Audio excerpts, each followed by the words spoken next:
Learn the most advanced recruiting techniques. Land the most desirable talent. Launch your company towards massive success. This is the Higher Power Radio Show with Rick Girard. Stacking the deck with A-player talent. Today we're making the commitment to hiring excellence. And to do this, you must change your mindset, your expectations, and your hiring method. The transition away from best practices, what everyone else is doing, is not necessarily going to help your company stand out. So, to fill your staff with A players, you need to develop your B players into A players and significantly increase the likelihood that your company will crush it. Today's insight is the spark to set your standard in building an amazing company. Today's quote: individual commitment to a group effort, that is what makes teamwork, a company work, and a society work. And that was our friend Vince Lombardi. I'm Rick Girard, and welcome to the Higher Power Radio Show. Our mission is to help entrepreneurs and hiring managers avoid costly hiring mistakes by identifying a specific problem and providing proven solutions to help your company win the right hire. We share insights from top-performing rebel entrepreneurs, disruptors, and industry experts like our guest today, Mr. Kevin Lawrence. Kevin is the CEO of Lawrence & Company. Now, CEOs typically place their first call to Kevin with a crisis to solve, and they stay because of his business acumen and no-holds-barred, tell-it-like-it-is style. Kevin's worked with hundreds of CEOs and executives, helping them to break through business challenges, grow their companies, and find personal success along the way. These experiences inspired Kevin's book, Your Oxygen Mask First, in which he reveals the 17 habits every leader must know to transcend the perils of success and achieve even more, which makes Kevin the perfect guest for today's topic. Kevin, welcome to the Higher Power Radio Show today. Thank you very much. I'm excited to be here today. Should be fun. Yeah, I'm excited to have you. We've been talking offline, so it's great to spend a little bit of time with you on the air. So today we're going to cover a few things. We're going to talk about the philosophy behind poor hiring practices, and that kind of comes in and around really attitude. We're going to look at what a B, and C player would look like, and we're going to talk about implementing a methodology to fill every position with A players, because that's what we do, right, Kev? That's the idea. That's the aspiration that we all have anyways. Exactly. All right, so let's get started with the obvious question. Why is this important? Well, because for a lot of people, we work really hard at what we do. We've got companies that we want to do amazing things with and have an impact in the world, but if our team isn't strong enough, companies just won't make it, and either we as leaders burn out or get exhausted, or sometimes we start to believe it's not possible. So having the right people it makes you or breaks you. So very true. So very true. And this really is the all too common philosophy that most startups share, which is they just get the money and they start grinding it out, right? And they don't really put much thought into this. Oh, and we lost Kevin. We got you back, Kevin? Hey, I'm back. I don't know. All of a sudden, we dropped away. I know. Crazy. Well, it's those phones. Yeah. AT&T. It must be an iPhone. Anyway. Yeah. There's my dig on Apple right now. All right. So there's an all too common philosophy I think most startups share. And let's talk a little bit about aspirations, because you and I talked about this offline. What's your position on this? In terms of? In terms of, the mindset, the philosophy, why entrepreneurs and business leaders just settle, that sort of thing. Yeah, and I think it's our programming in the world of business, because, like for me, if we look at the world of pro sports, they got it figured out. Teams want to win. They want to win the Super Bowl or the Stanley Cup. I'm from Canada, so we think hockey. I'm with you on that one. I'm a hockey fan as well. Yeah, perfect. So I just came from Montreal today, actually, where one of the legendary hockey teams, the Montreal Canadiens, are from. And, it's like, if you want to win the cup, the coaches and the owners by default think only the best can be on the ice. And if you're not the best, you're on the bench. And if you sit on the bench for too long, you get pushed down to the farm team. And I know if any of us, any of the entrepreneurs, if we took over an NHL hockey team, we would adopt that identical philosophy right away. Only the best get to be on the ice. Somehow in the world of business, the whole world's got a different mindset. And the mindset is play with who you got. It's like gather a bunch of guys from the local rec center and give her a go and see how it works. And for whatever reason, there's this belief that you can be successful in business with good people, where in pro sports, we know it has to be great people. And that's just, I think it's a limiting belief system that almost every entrepreneur has. That is so very true. And your belief is actually those good people can be developed into excellent people. Some. Like everybody has a place where they're an A player. And sometimes it ends up being, they need coaching, or they need develop, or they need mentoring. Sometimes they need to be in a different job. Their parents told them they should be an accountant, but in reality, they're wired to be a salesperson or a customer service agent. There's that you have to get through. Or maybe they think they're supposed to be in industry and they want to be in a fast-paced, exciting environment, but they're wired to work in a government office in a small community, which is what happened with one of my good friends. So those people always can be a high performer. Almost all people can be a high performer somewhere, but it may not be where they are. All right. So as an entrepreneur or a business leader, you really need to have adopt the mentality that you're building an NHL team, you're building an NFL team, you're building the best company you can build, and you should not skew from that, correct? And not settle. Yeah. No. Absolutely. And there's a million reasons why people do. And that's why, you provide the advice and services you provide. And that's why myself and my coaches and my team are infinitely busy, because that is easy to say and very, very hard to do. That is so very true. So let's give the audience just a quick understanding of what the hiring perspective should be. I think when we talked, one of the things you said to me was that most leaders don't scrutinize hires enough. And it requires rigor and discipline around the hiring. And so let's talk a little bit about that. Yeah, so let's take a sports example and the book and the movie Moneyball and the famous coach Billy Beane. He went into the baseball business, we'll call it a business, it is a business, and found that the scouts and the coaches made decisions a lot on how fast a guy could run, and on how he looked, and did he have the jaw, as they called it in that book, which is almost funny. But he looked like a good baseball player. And Billy Beane, didn't have a big budget, so he hired people through statistics and facts. And long story short, the team ended up, dominating with a fraction of the budget, because he did a scientific approach to basically hiring baseball players instead of, a perception-based approach. And that's what we need to do. The way I explain it, a lot of entrepreneurs will meet someone, even their HR people will interview somebody for, half hour, 45 minutes. They come from an impressive company, good resume, everything looks good. They get a nice perception and they make an offer. Yeah, I like to call that assumption-based hiring too, right? They make the assumption that somebody is going to be good because they've got the right background. It all seems good. And the worst thing is, when they come from a big brand company, we give them credit that they don't deserve necessarily because of the brand. That kind of this halo of the brand shines all over them. So and I say it'd be equivalent like picking your partner in life after having lunch with them. Most of us would never do that. That does happen on Jerry Springer, I think, right?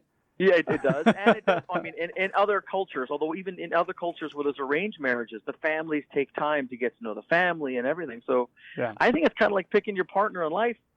Maybe you go on a few dates. Maybe you get to know more than one or two things about them. And you should really, really deeply understand the person, their motivations, their track record. But most people don't. They skim the surface, and it's like that lunch metaphor with picking your spouse. And then they wonder why it doesn't work and their business is full of headaches. So very true. And, it's really important. I think if you approach hiring from the perspective, like you treat each person like that's $1 million person, $1 million hire, it's going to change your perspective a little bit as well, because you're not going to think, well, it's just a short investment. I mean, every person really is, in essence, $1 million hire. At least, and if it's a senior exec and your company's bigger, the impact can be $2, $3, $4, $5 million. So yes, I think if you think that, especially for a top leader role like your direct report, it's $1 million decision every time, and either it's going to add $1 million to your bank or take $1 million, which I've seen it do many, many times. It makes you take it a little bit more seriously, because the people make all the difference in the world. They make your life heaven or hell. That is so very true. And you got to keep raising the bar. All right, you're listening to the Higher Power Radio Show. I'm Rick Girard. For our podcast listeners, we're going to take a quick educational moment from our sponsors. Find out how healing a person's pain points attracts amazing people to your company. Sign up for our passive talent workshops at stridesearch.com. Today, our guest is Kevin Lawrence. Kevin is the CEO of Lawrence & Company, and we're talking about A players. So we just talked a little bit about how to get them the mentality of hiring A players. But now let's delve into how to do it, Kevin, because you've got a specific method that you do use, and I have one as well. And I think it's really important that people adopt a really strong methodology in identifying people and hiring those people on, because you can find them, but you can also blow it and not be able to get them. Yep. How do we make the transition first to hiring excellence? Well, first you have to decide in your own mind. You've got to decide that you, one, believe it's possible. And, we've done it many times in companies to stack the deck with A players, as high as 91% A players. And those are people who fit your culture very well and consistently deliver as expected. That's an insanely high bar. And that is a lot less work on the CEO, right? Like that's a smiling CEO. It is. It does create a bit of a different challenge. Sure. And the challenge is you've got a pack of wild, thoroughbred racehorses that want to run and deliver, and you just got to make sure you have the skill sets and you move quickly enough for those people to be able to be productive and happy. So it's almost like instead of pulling your team often pulls you, which is a great problem to have. That's a fantastic problem to have. So how do we identify the A player? Yeah, well, the biggest thing is, one, you got to know what you're looking for. And, I'm a huge believer in the research that Brad Smart did in his book, Top Grading. And his son, Jeff, kind of extended in a book, Who, that's kind of written more for entrepreneurial companies. But they say you start with a scorecard. Like, you got to know what you're hunting for. It's like if you and your spouse are looking for a house, usually you have a fair good idea of what you're looking for and you try and find it. Well, with these roles, we need to get really specific and mathematical, ideally, like a mathematical spec. And they have 50 competencies. You rate the person on so you know how much of each competency is required for the job, which competencies are non-negotiable. But it's a statistical job description is where all of our clients start, because then you're more likely to notice the things that are missing from what you need and or recognize them if they're there. So first off, you need to have a really well put together job description, right? Something that's well defined, clear. Anything in the job description that you feel is necessary? Yeah, get rid of all the words that your HR department wants to put in there. 100%. Amen, brother. One page of words maximum. 1 page of words, ideally. The KPIs that they will be measured on and accountable to delivering on a consistent basis. Basically, performance metrics. Performance metrics, exactly. Yeah. The performance metrics that role will be measured based on, and then the competencies or the skills required to do that job well. That's it. It's maximum 2-3 pages. Again, a page of words, some KPIs and competencies. I'm pretty confident you can get it done and just putting the performance metrics in and not having we have a ping pong table. Yeah, and again, in these jobs, we don't have any of those. That might be a job in an ad, but if that's what it takes to attract talent, do it. But that's, So, okay, you got a crystal clear job description. Now, I would imagine the next thing is the interview process. What do we need to be able to do there? Yeah, well, in the interview process, always you need 2 people. One person is not enough. Because it's a lot of work to interview somebody well, and some candidates need a bit of management. So 2 people, so that you can have 2 brains and you have someone to debrief with based on observations. Now, we're talking about the top grading method right now, right? Yeah. Okay, got it. They call it the SIDS interview or the top grading interview, which is 2 people. And again, if you're interviewing me, I'm in my late 40s, you would have 2 people and it would be 3-4 hours. Like if you're going to offer me an executive job in a company with a few $100,000 a year and a big bonus and lots of responsibility, you're going to want to know what makes me tick and what doesn't. So it's a long interview where you're really digging deep on what you want to know and excavating copious amount of facts. And when I would tell you a story about a major impact I've had on someone, you might spend 5 or 10 minutes on one story to understand who, what, when, where, why, how much, how many, how come, what came out of it, what didn't came out of it, what did you learn?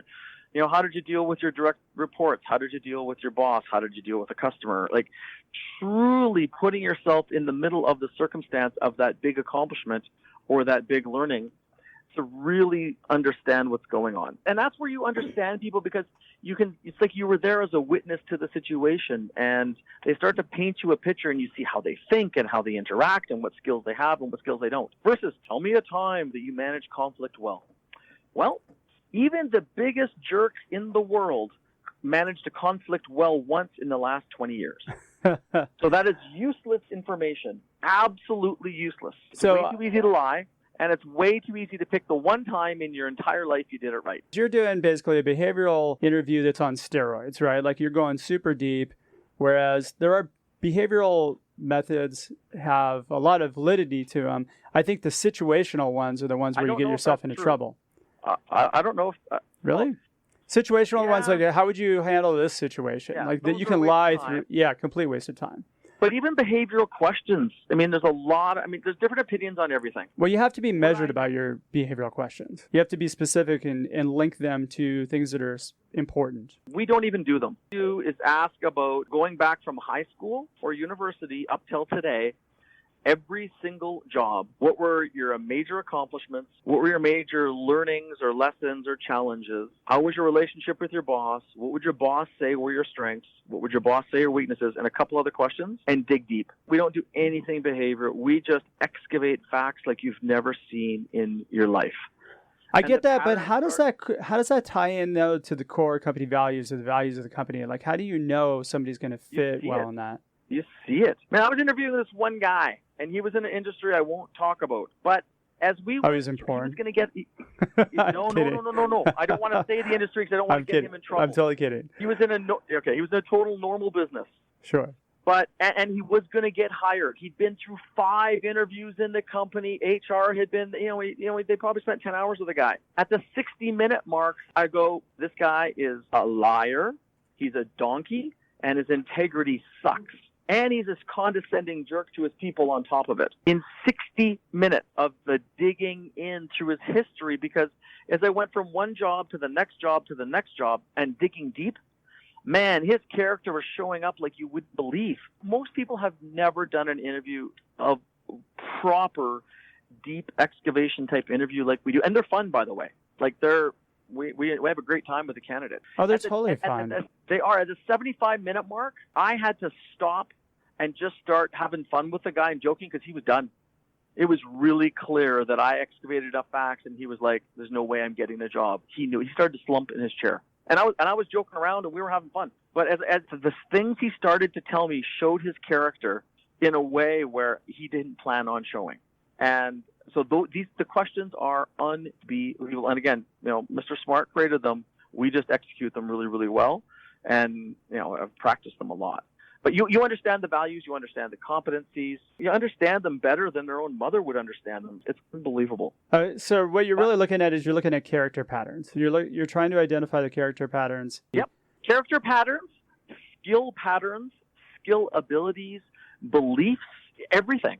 Basically, you're just what you're going to see at 6 or 9 months, we're getting on the table before you make the offer. But the key is to stay in the one job, in the one challenge or the one big accomplishment, and really soak into the facts and excavate them.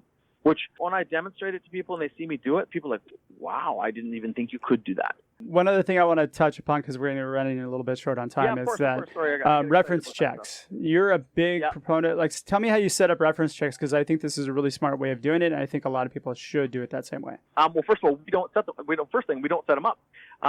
We get the candidate to do it.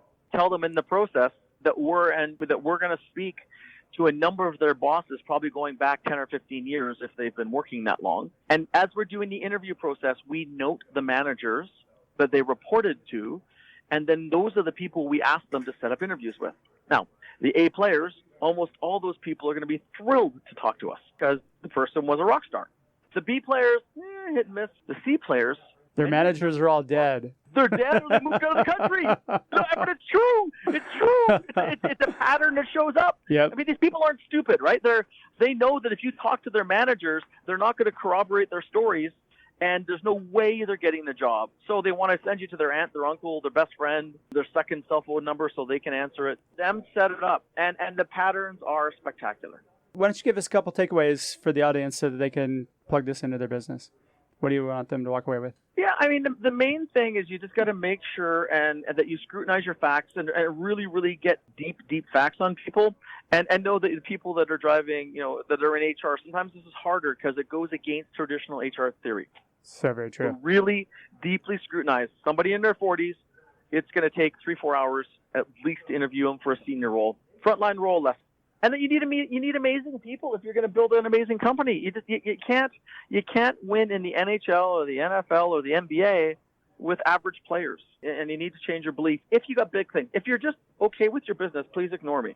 But if you really want to do something great people do great things. Yeah, and the final thing is the root of my book. And in order to do this, you need to be strong and clear. And, in your Oxygen Mask First, we talk about resilience rituals and taking very good care of yourself. If you're strong and you're clear, you'll be able to do the tough things and make the tough calls around your people. Sometimes that's just giving tough feedback.